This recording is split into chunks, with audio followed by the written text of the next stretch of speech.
ನಿಜ ಹೇಳ್ಬೇಕು ಅಂದ್ರೆ ನೀನ್ ಹೇಗಿದ್ಯಾ ಗೊತ್ತಾ? ಹೇಗಿದ್ದೀನಿ? ನಿಂಗೆ ಮೈಸೂರ್ ಗೊತ್ತಾ? ಮೈಸೂರು ನಮ್ಗೆ. ನಿಂಗೆ ಮೈಸೂರಲ್ಲಿರೋ ಝೂ ಗೊತ್ತಾ? ಆ ಝೂ ಅಲ್ಲಿ ಹಾಗೆ ಮುಂದಕ್ ಬಂದು ಬಲ್ಗಡೆ ತಿರುಗಿದ್ರೆ ಅಲ್ಲಿ ಗಿಳಿ, ನವಿಲು, ಪಾರಿವಾಳ ಎಲ್ಲ ಇರುತ್ತೆ.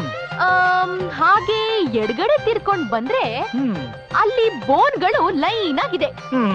ಅದರಲ್ಲಿ 1, 2, 3, 4, 8ನೇ ಬೋನಲ್ಲಿ ಒಂದ್ ದೊಡ್ಡ ಗಡುವ ಕೋತಿ ಇದೆ. ಹಾಗಿದ್ಯಾ ನೀನು? ಕರೆಕ್ಟು. ಅದೇ ಝೂ ಅಲ್ಲಿ, ಅದೇ 8ನೇ ನಂಬರ್ ಬೋನಲ್ಲಿ, ಅದೇ ಗಡುವ ಕೋತಿನ ಒಂದು ಹೆಣ್ಣು ಕೋತಿ ತಬ್ಕೊಂಡ್ ಕೂತಿರುತ್ತಲ್ಲ, ಅದು ನೀನು.